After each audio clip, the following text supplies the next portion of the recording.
Welcome back for another episode of SLMA Radio and our rotating series of programs.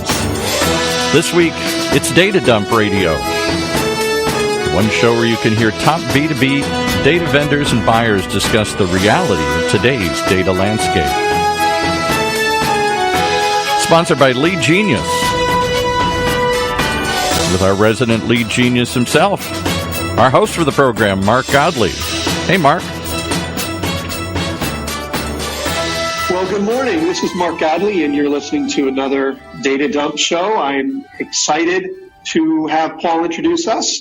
I have a fantastic guest. We've known each other for years. Theresa Kushner is with us. Welcome, Theresa. Thank you, Mark. I'm excited to be here. And I'm excited to have you. For those who don't know Theresa, you should. She is one of the leaders in the United States, one of the thought leaders, one of the most progressive people that has spent many years in leading companies, developing data strategies.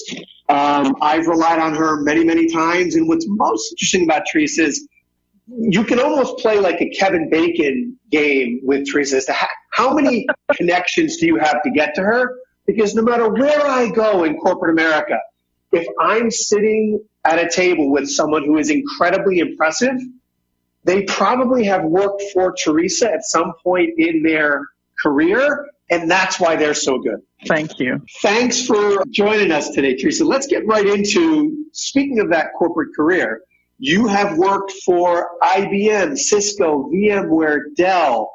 Tell us about the career arc and what are the common themes and the progression throughout those organizations. I think you have to start with the first company I worked for, which was Texas Instruments. So it's at the heart of all of those tech companies is some sort of semiconductor.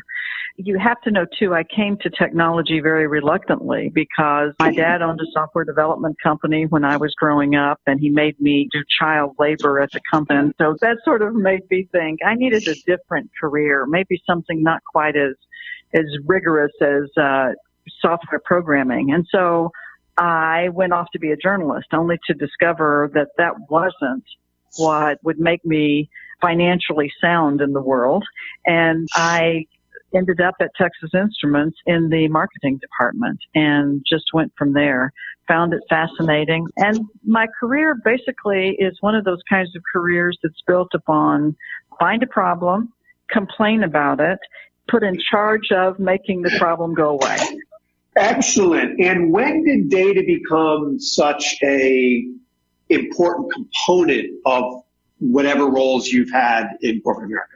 Because I started in marketing, I actually came to IBM in the direct marketing area. And at a time when IBM thought that they needed real marketers instead of what they were calling marketers, which were salespeople. They shipped me off to Paris to run Europe, Middle East, and Africa for small and medium business marketing. And the first thing I started to do was I started to try and find out how I could feed leads to the sales teams, and I didn't have any information. I didn't have data that let me market to them.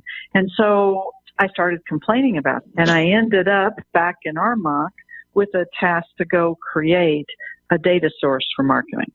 And it was from there, it was everything we could do to try and figure out how to make sure that data was at the heart of everything we did. Boy, getting shipped off to Paris. A lot of people give their left arm for that. Gosh. Okay, so data becomes something that you use early to provide information to sales. How has data usage changed throughout all of these companies or years? I think when I started at IBM, data was in a mainframe computer, and everything was batch loaded into it. Everything was, it was a huge monolith that you couldn't get to.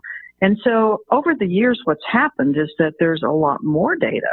It's not just transactions anymore, people's email addresses. It's all different kinds. It's web addresses, cookies, IoT information, data on data. And all of that information, that not only that variety, but there's a huge volume.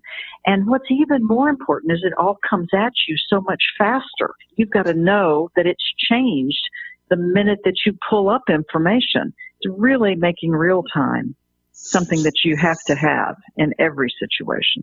I'm actually going to do a blog post about this topic next week, in that if I go back across my career, I talk about this concept of scarcity to abundance to blindness. By that I mean, when I started, just as PCs were coming into vogue, I remember coming in Monday mornings and getting the leads that were literally mailed on D&D cards. And I would read this thing called the newspaper every morning looking for leads. To your point, back in Paris, nobody had leads, right?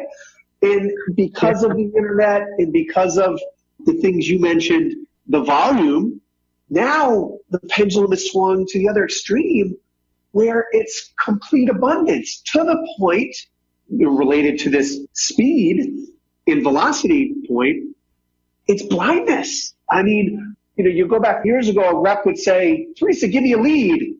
Now a rep says, Theresa, I don't know who to call. Yeah, it's really a very, very interesting thing is that blindness concept is real. Is that we have so much information. We are so inundated with it that we can't see, it's that old adage, you can't see the forest for the trees. We have a really hard time picking up signals. And so I think that's why some of this inference marketing is taking on such a big sort of, it's got the headlines in all the marketing publications, is that my intent to go do something, at least that provides us a signal, and we're looking for a signal. Human beings always try and make things as simple as possible. As we look through all of this huge amount of data, we're looking for signals that make sense to us. Then everything is just blindness. Yes. So based on the companies you've worked for, many of them span both the B2B world and the B2C world. The Dells, the IBMs have consumer groups. Even though this is a B2B podcast, talk a little bit about, are there differences between how to approach data from a B2C standpoint versus B2B? Are they very much similar foundational approaches? I remember when I started out, I used to complain to all the B2C guys that they had it so much easier because they had this abundance of information. The problem is that over the years, we're seeing B2C and B2B come together. What the B2C guys were doing for householding is the same thing we do for account management, for account-based marketing. It's a corporation, but it's the same thing. We've sort of melded the two kinds of B2C and B2B worlds together, and what we've come up with is a B2Me world. In other words, how many emails do you have, Mark? 4 email addresses that I use actively. I probably have 9 or 10 more that when I signed up for these, but I use 4 actively. And so if we're marketing, for example, to an email, or we're trying to sell someone as an email, and we think there's an individual behind that, like you, how do we know which one of those emails you used where? You're going to be marketed to as an individual, whether you're being marketed to for buying new snow tires for your car, or you're being marketed to because you're the CEO of a company. We have to figure that out, and it's made it difficult in the data world because we don't always have those signals. We don't always have that, and your one email gets mixed up with the other. So all those concepts that we had before in B2C are now coming to be played out in B2B, and there's not really a line anymore. Very interesting you say that. I've never heard the term B2Me. I love it. I'm going to use it with attribution. I'll put an asterisk on it. But we have so many of our clients who are asking us to bridge that gap for them. And based on corporate dictate and other factors, they're asking that we help them connect that to a B2B persona. And then we actually have the opposite. We have some people that are saying, just like you just did, that, hey, we want to advertise to Mark Godley, not the CEO, but we want to advertise a car to him. So can you connect to his personal identity? I never thought of that B2Me as a way to link those two. And I really need to give credit to Joseph Pudiceri at Cisco, because as he started to do his intent marketing, that's what he pulled up too. B2Me concept is really something that I think is growing. And you're right, is that you've got all kinds of needs. And just as we've gone to the internet for everything, to purchase everything, that gets muddier and muddier because you're going to be doing research on the internet to figure it out, and you're going to be buying on the internet. So it's a very murky world. Theresa, we're going to take a short break to pay some bills, but when we get back, I want to delve into the legal aspects of this B2B legislation that I think you might have some great insights on. Thanks. How well do you know your total addressable market? What are the most profitable microsegments of your audience? Who are all the decision makers at your ideal accounts? If you can't answer those questions instantly, then Lead Genius is for you, because they can help tell you. Lead Genius helps business-to-business enterprise companies such as Google, eBay, and Square power their go-to-market strategies. Lead Genius has the highest quality contact and account data available anywhere. How? Well, Lead Genius verifies every single data point with unique combination of real human researchers and machine learning. Quality is assured, accuracy is guaranteed, 100%. See for yourself why enterprise marketing and sales leaders trust Lead Genius. Visit leadgenius.com to learn more about your total addressable market today. leadgenius.com. All right, let's pick it back up with the second half of our interview. I want to build on this concept of B2Me and the linkage between personal and professional persona. Specifically, I want to throw a grenade into the conversation. Going back to Paris, GDPR, the European privacy law that went into effect recently. For those listeners that don't necessarily know what GDPR, walk us through high level what it is, and then what are the implications, if any, from a B2B perspective? Well, the General Data Protection Regulation is basically an update of the 1995 privacy law that Europe put in place for the European Union that protects people, that protects your information, and really was part of the driver in the U.S. for double opt-in and opt-in capabilities overall. Because in the U.S., we had been basically just spamming everybody, and you didn't have to get permission to do it before. And so in Europe, that's changed. And somebody told me the other day, and I think this is true, is the Europeans have a very different view of data collection for one very good reason, is that data that was collected on Europeans prior to World War II was used to exterminate 6 million people. They don't want to give you private information.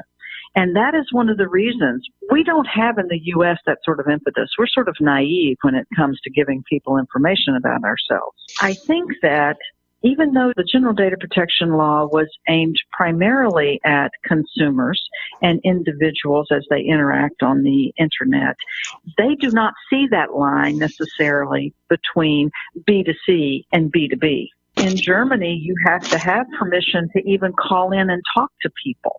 It's not just electronic email. It's all kinds of electronic and digitized capability. It's your text messaging. It's your calls. Everything you have to have permission for. And more importantly, you have to be able to prove where that data was collected, what permission was given, and how that permission of consent is transferred to person to person to person. If someone objects to it, you have to give them all the information you have on them, and they can request the right to be forgotten. That means you need to be able to pull them out of every data source you have. And trust me, companies that I've worked for, that is virtually impossible. They're struggling. No, I mean, the way the law is written, commerce should have come to a grinding halt earlier this year. I mean, we have a lot of companies based in Europe, our clients, that are really, they're paralyzed. They do not know what to do. And many people believe, and there's going to be a lot of consumer-based implications. And at least for the time being, governments might look the other way on the B2B side. Which brings me to another element of this, maybe to connect the two. Cambridge Analytica, which was the massive Facebook scandal of last year. I was shocked that the average consumer, at least that was reported in the press, was outraged that Facebook was using their information, watching these senators try to articulate their understanding of Facebook's business, or even the interview on the street. Yeah. I mean, there's incredible naivete as to what data we are giving away and is being monetized. Yeah. Now, as it relates to Cambridge Analytica, I can't think of any. Maybe you know of some that are B2B equivalents. Do you think there's a looming Cambridge Analytica from a B2B perspective? Give me your perspective on it. First of all, Cambridge Analytica was a very legitimate, highly respected analytics company. So they were doing things they thought were right, and they were making inferences and all kinds of things that normal analytics companies do all the time. They just got a little carried away. And I think that you hit it right on the head when you said, Mark, you watched all the senators when they did their analysis of the Facebook problem with Mark Zuckerberg. I was embarrassed that a senator would have to ask how Facebook made their money, which says to me that our technology is far in advance of our ability as humans to interact with it or legislate it. We don't understand it well enough to be able to create laws around it. I think that there are opportunities for this to hit B2B, but it'll be the areas on the fringe where business meets consumer in a way that's really different. And probably, the thing I'm waiting for is the healthcare, because you've got all kinds of businesses. You've got hospitals, you've got doctors, you've got pharmaceutical companies, and you've got insurance companies. Within that mix, somebody's going to mess up. That's a perfect opportunity for the thing that we had in Cambridge Analytica to come to light. Yeah, and you've got heavy third-party regulation in those industries. The term that I'm trying to get people to think about, that I think I've come up with it. I haven't Googled it to find out, but this concept of consent transference. By that I mean, the problem with Cambridge Analytica from my perspective was, if I was a Facebook friend with you, Theresa, and you played one of those games that Cambridge Analytica put out, right, my information was shared without my consent. Your decision transferred my consent, and that's a bridge too far for me. So that's where I think people need to start understanding that these apps aren't free. There is a cost to them. And this concept of consent transference, I think, is going to be very relevant into the future. I think so, too. You do a lot of things on the Internet that behind it, you don't understand. For example, just one page on the Internet, you think you're looking at something for Johnson & Johnson Pharmaceutical, but there could be as many as 37 different eyes looking at things on that page that you're not even aware of. Gotta love those cookies and pixels. Gotta love them. I want to hear about this data.world thing. I've seen a couple articles in the press describing them as the GitHub of data, and I was thrilled to find out you're involved with them. What the heck do they do, and why should we all know about them? I'm learning myself about them. Within the large companies, the thing I saw that was happening is that everyone wants access to data. We have these citizen data scientists or citizen data analysts sitting out in the business, and they want the ability to access the data. And it was impossible as an IT org or a centralized operations org to give them that information. What data.world does is that there are two things. First of all, it has pulled together data, all public data it can imagine, and given an interface to anyone who wants to buy it on a monthly basis. So people like Reuters, the journalists of the world, can pull together facts to support their stories from everywhere. That's kind of cool. And you can do all kinds of analysis on, I saw one the other day that said how many women are being born since 1900 through to 2050 something, and how that's going to shift. Always before it's the population's been fairly even, but there have been times where the population of men is greater than women. And since this is International Women's Day, I thought I'd bring that up. Excellent. What's really ironic, and this is a statistic I heard a long time ago, is that when men become higher than 51% of the population, that's the time at which we've had all of our world wars. Oh, don't get me started. Testosterone's a bad thing. I know. Oh, gosh. But that's what they do. They make that data available. Now, interestingly enough, the tool that will allow you to pull all that data together for an internal corporation internally does something really cool. It brings data from all different systems, and it allows you to see it very clearly, so that if I'm an analytics guy sitting in a supply chain area somewhere in Arizona, and I have to be providing analytics to my manager, I can do that by pulling information from across the company and comparing it. And it decides, when I've pulled a record in that says these are all the sales reps, and I pull another record in and it calls sales reps agents, it presents to you the fact that these may be the same things, providing information. Yeah, you really do. Almost open sourcing of metadata sets sounds fantastic. Theresa, we only got about a minute left, so I want to, given your view of the world in the data space, in 30 seconds, 3 bold predictions on where B2B data is going in the next 2 to 5 years.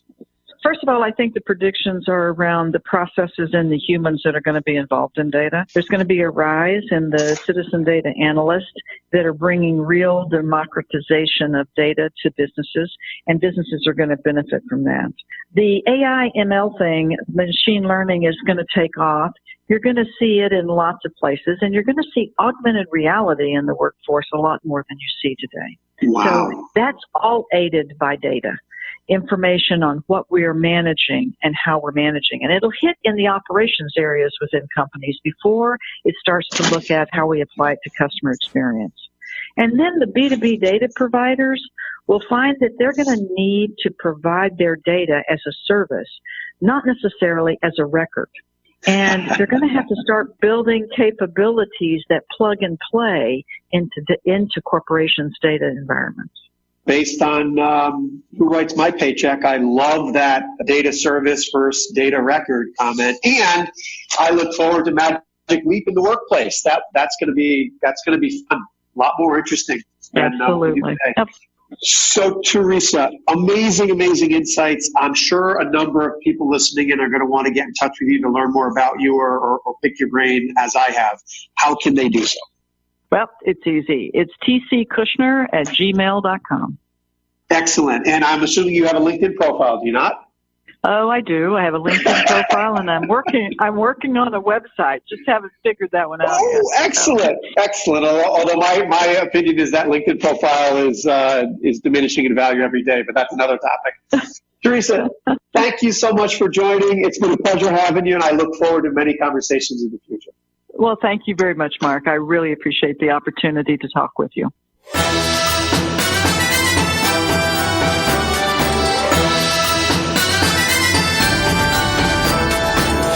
And so we wrap up another episode of SLMA Radio with this week's show, Data Dump, brought to you by Lead Genius.